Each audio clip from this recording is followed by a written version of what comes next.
अस्सलाम वालेकुम वर्द सारा यूट्यूब चैनल है तो भाई वेले मेरा करते जल्दी जल्दी सारे चैनल हमारा सब्सक्राइब टच करीने बसदार व्लॉग स्टार्ट बल्कि आज व्लॉग तो सारा कोना सी क्योंकि अज अस कम करींदे रहे तो व्लॉग बनाने का टाइम ही नहीं लगा।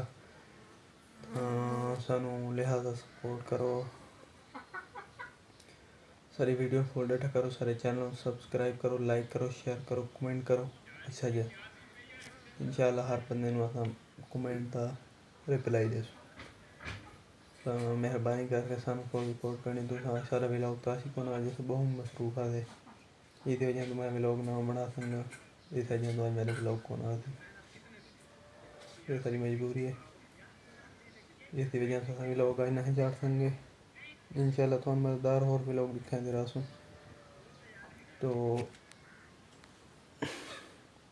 तो सानू सपोर्ट करनी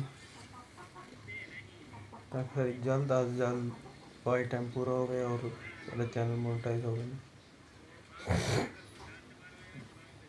कल अस डिवर्स में गल वीडियो चढ़ी आई, व्यू अच्छे हैं लेकिन इतने अच्छी नहीं है देखने को।